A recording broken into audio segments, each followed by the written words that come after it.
Hello, everyone.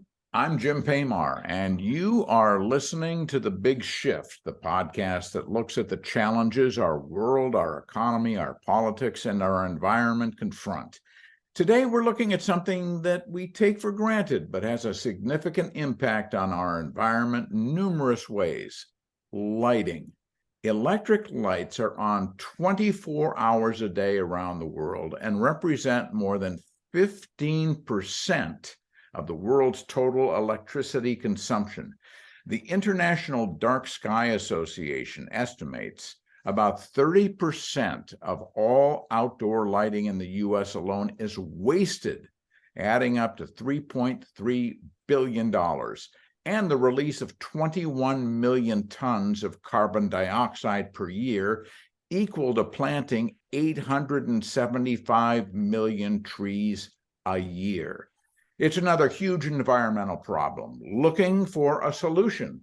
Nancy Clanton, the CEO of Clanton and Associates, headquartered in Boulder, Colorado, has spent decades looking at how to develop and implement smart lighting that minimizes the carbon buildup in our atmosphere. Nancy, welcome to The Big Shift, and glad you could make the time.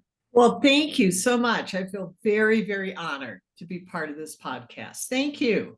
Great. Well, it seems we have lighting everywhere in our society, from inside our homes to the exterior of our homes, to the streets, to our office buildings. I see thousands of bulbs burning for no apparent reason, especially late at night. It seems so wasteful. Are there alternatives to reduce excessive lighting? Oh, absolutely, Jim. It's amazing. You just think of what if? I'd like to ask the what if. What if no one's in a room? What if no one is walking down the street? What if it's an empty space and yet all the lights are on? It just is a waste. And it's a lot of impact too. No, but there are alternatives. Just kind of using first sensors that will dictate if somebody is in a room or see it, and motion sensing, or what we love are vacancy sensors, which are ones where if you forget to turn off the lights, the sensor will go, no one's here. Okay, I think I'll turn off the lights. But then when you come back in, you need to physically turn them back on. But there's so many ways of doing it. According to the U.S. Department of Energy, lighting accounts for at least 15% of global electricity consumption and 5%, hard to believe, of worldwide greenhouse gas emissions. And a wholesale shift to LEDs, or light-emitting diodes, we've heard of those, that could reduce CO2 emissions by 800 million metric tons per year, equivalent to shutting down 684 coal-fired power plants. Why don't we pursue this path? Well, it's interesting because a few years ago, many people were still buying those fluorescents and compact fluorescents, but they're being shifted out towards LED. I think when you go into your hardware store or whatever, you'll see that a lot more LEDs are being offered. In fact, we actually did a study, a market survey on all the manufacturers. We are working with Department of Defense on updating all their guidelines and electrical specifications. And we still have what we call the legacy lamps in it, which are the mercury vapors, the fluorescents, all of this. Every single manufacturer we talked to, they would just kind of groan and go, oh, we want to phase them out. We want to go 100% LED. So it's coming. And I think that that's the advantage, that we really are going to that more efficient light source. And there are so many advantages of the LED because you can easily dim it. We can control it. We can even shift color in it. There's so many things, and they last a long time. Why can't we just regulate it? Why can't states or the federal government or, the United Nations, whoever the power structure and source is, why can't we just say, we are going to eliminate, we're going to phase out fluorescent lights. We're going to bring in LEDs, and that's the way it is. I think that that's saying a lot.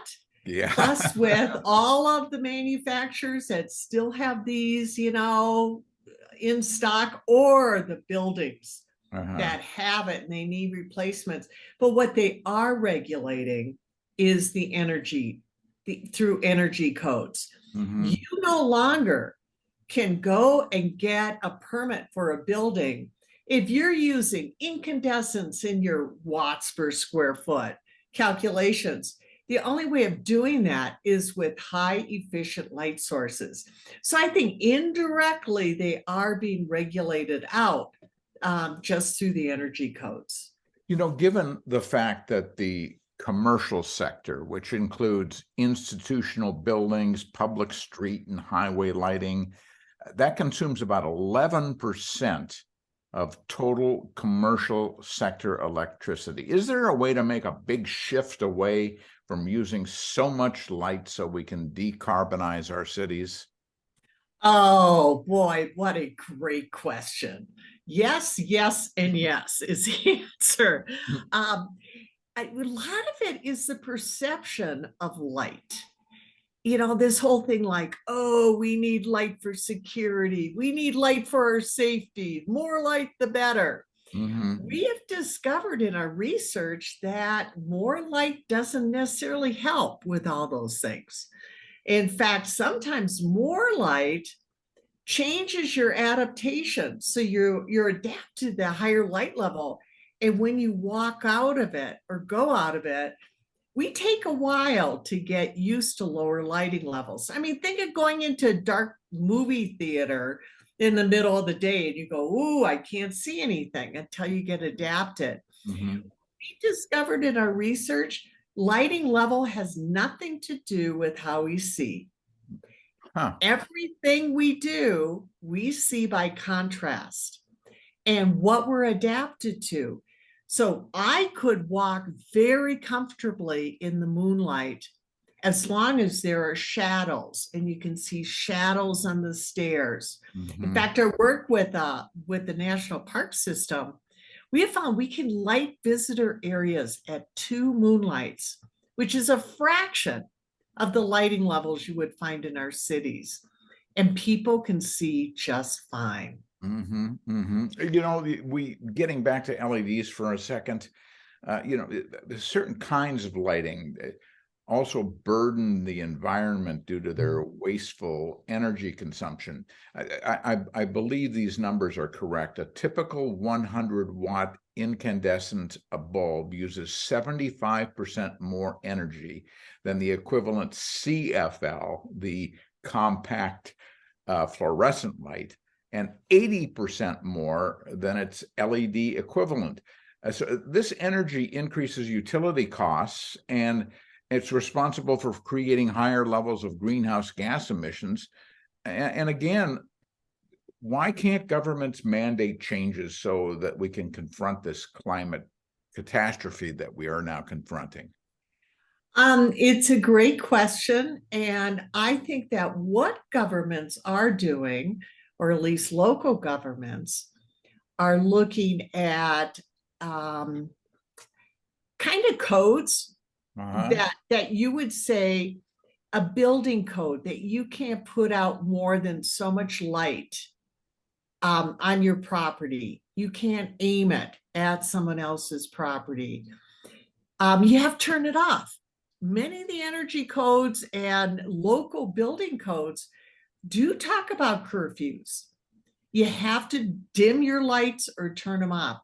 So I think that they're going that direction.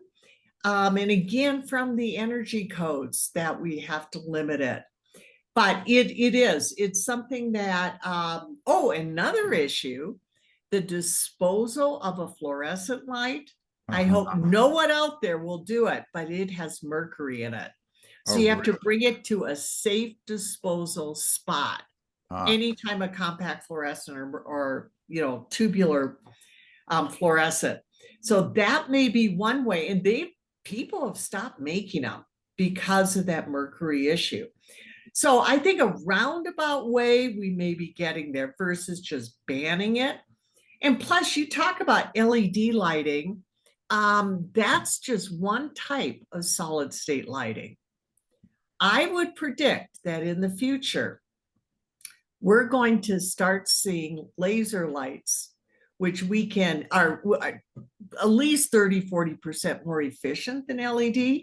We can take a tiny little diode, select exactly what color or white color we want in it, and put a beautiful lens over it that could almost light an entire room from your pencil head. I mean, you won't even see lights anymore.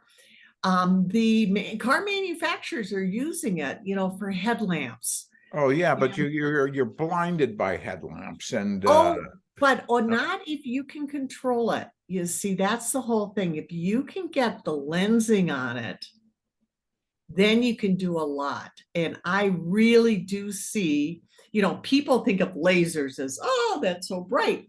But what if you put a beautiful lens over it to direct it where you want? Low glare, and it goes where you want. So it's all out there. technological evolution and revolution. I love that. One thing in looking into this, Nancy, research suggests that artificial light at night can negatively affect human health, increase risks for obesity, depression, sleep disorders, diabetes, breast cancer.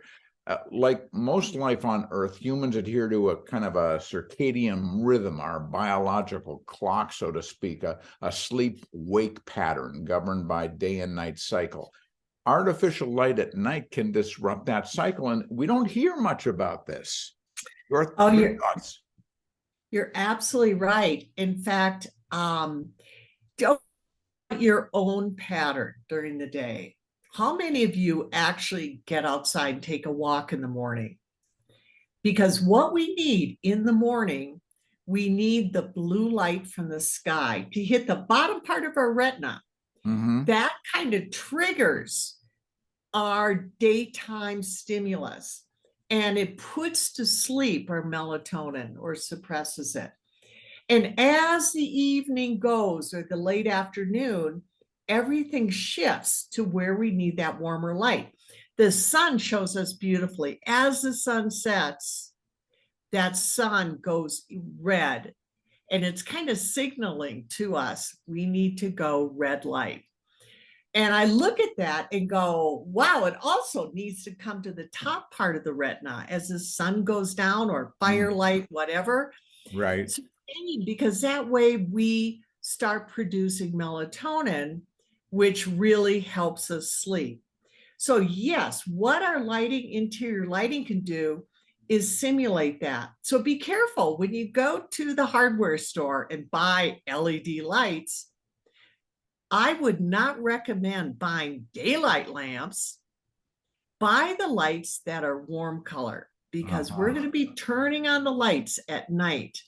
And that blue light really does suppress our melatonin, whether it's inside our homes or outside our homes. Another thing I found, which was really interesting, was that light pollution, especially the excessive or poor use of artificial outdoor light, disrupts the natural patterns of wildlife and contributes to the increase in CO2 in the atmosphere. And it also has an impact on nighttime pollinators like moths that help plant life and animals flourish. Oh, you just hit on one of my, I can't say favorite subjects, but most determined subjects to get out there. There has been incredible research done on looking at plants and what happens when light disrupts their photoperiod. Virginia Tech Transportation Institute did a study by streetlights that were near soybean crops. And they found that the soybeans directly underneath the streetlights only produced 30% of the soybeans that the rest of the crop was in the darkness. And that's just the beginning, because when we look at the color of light, and I love kind of putting this question out, what color of light do plants not like? And they send it back to us.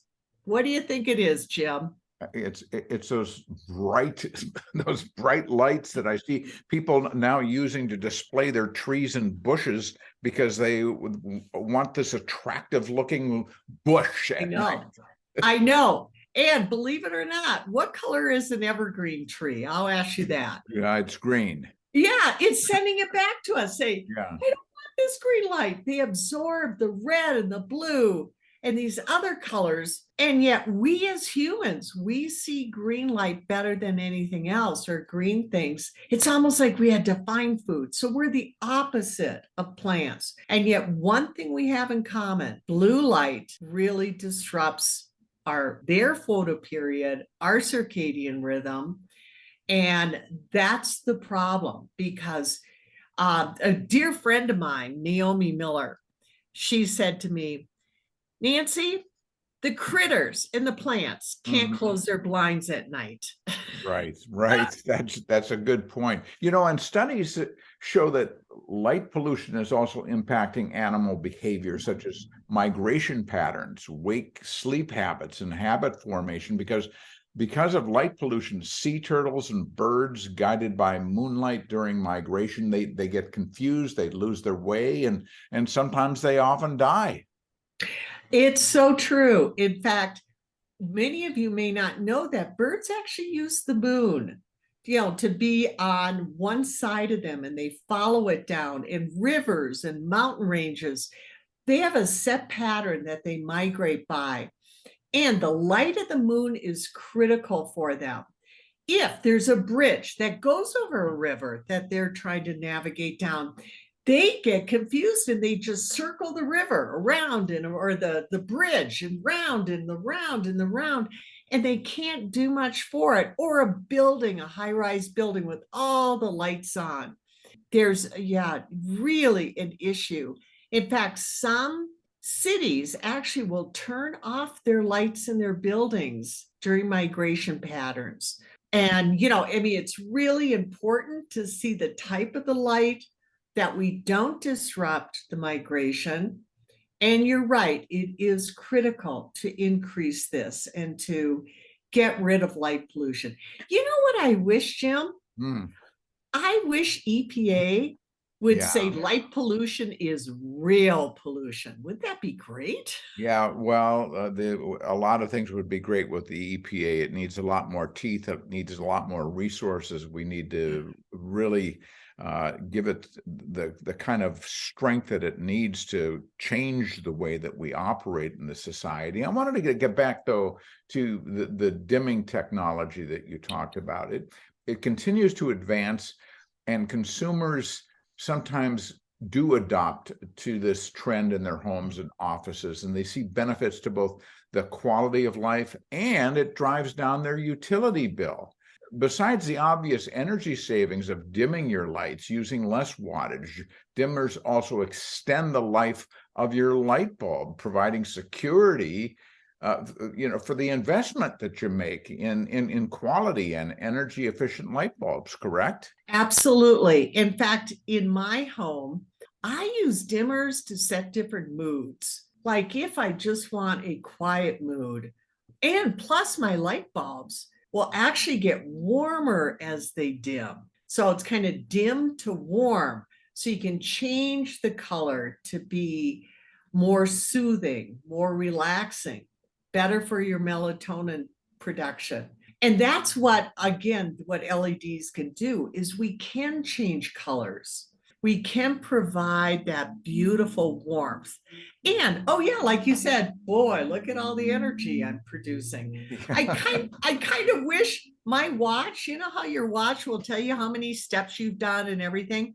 Yeah. Wouldn't it be great that your watch could tell you how much energy you're saving as you dim your lights?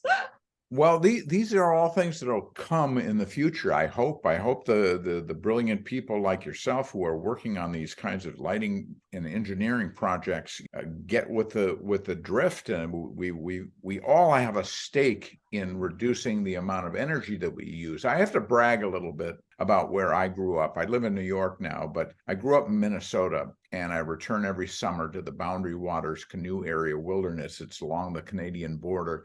It's the world's newest international dark sky sanctuary.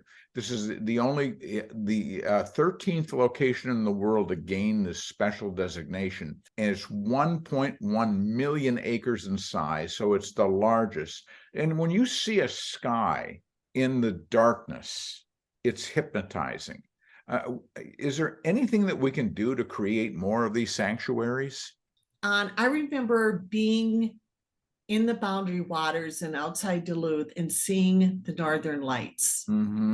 We as kids were out there. Isn't it a marvel? It's a marvel. It's such a marvel. And we would make up names for the Northern Lights. In fact, I was in Alaska 2 weeks ago, and I witnessed the Northern Lights up there. It was beautiful. And and I think it's more than beauty and awe. I'm convinced that something is happening in our brains in relaxation, because Jim, everyone gets soft. They go, look at things. Are mesmerized by them. Right. And I think my dream is that every person on this planet has the opportunity to see the Milky Way every night. Yeah, wouldn't it be wonderful? It'd be wonderful. It is just, I mean, you cannot believe how many stars are out. You just can't even believe it. If you see a pitch black sky with billions and billions of stars out there, you realize what a tiny little microscopic orb the Earth really is. I read this piece not too long ago that you have to drive 100 miles away from a place like New York City before you no longer see the glow from the city. A lot of lighting experts say outdoor lighting should be fully shielded and direct light down where it's needed and get it out of the sky. It's so true. In fact, if you can see the light, it's wasted light. That's glare into your eyes. It's basically, even in a house, that you may want to just softly light your walls, little bit up in the ceiling. And outdoors, same thing. The more you see the light, the more people are going to complain about it. It's shielding, it's dimming. We can get this technology now to really focus in on being useful light. And useful light means it's lighting just what needs to light and not beyond that. What International Dark Sky Association is doing with responsible outdoor lighting at night, or ROLAN, and coming up with measures that will help communities, will help light designers, will help cities really take charge of their lighting, to not only reduce the energy, that's usually the driving force, but to provide this beautiful nighttime environment for people that's safe. That would be so wonderful. Nancy, I'm running out of time. Last question. Your company, Clanton Associates, engineers lighting systems around the country. What is your company doing to reduce the level of energy usage when you build systems for big buildings? And do you also see new technologies on the horizon that can assist us in making even greater energy reductions in the future to help us become more sustainable? Yes, we are committed to net zero energy buildings, and to make sure that lighting, first, daylighting is first. Daylighting is the first type of lighting to bring into a building, getting people the views that they need. And we're kind of going the philosophy, it's not who you are, it's what you do. And to bring views for everyone. Because if people have during the day fabulous daylighting, fabulous views, wow, they'll go, what, my electric lighting? I didn't even notice it was there. Or to give them personalized lighting with controls. if you can really gear the lighting system to the people, to the occupants, versus just throwing in lights in the ceiling and saying, hey, we're done. But control the lighting, dim the lights. Responsiveness to daylighting is huge. And then, boy, watch that power bill goes down. I mean, we did that with the Empire State Building. Yes. We were able to reduce the lighting way below 50% of where they were because of those strategies of lighting as a space and not throwing light down straight from the ceiling.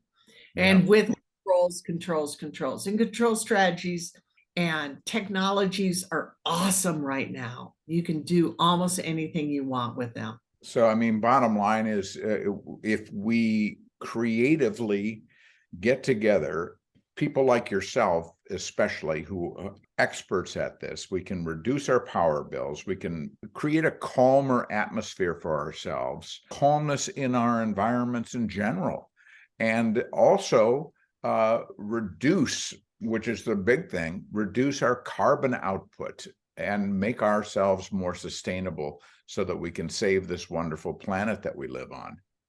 Yeah, and it's true. And even, even going outside, we help communities master plan their community lighting and help them with, I want to call lighting ordinances. Like if you do put up lights on your house or on your land, that they need to be shielded, they need to be turned off, and education to the public versus that you can't tell me how to do my lights if I want them on. No, we educate them.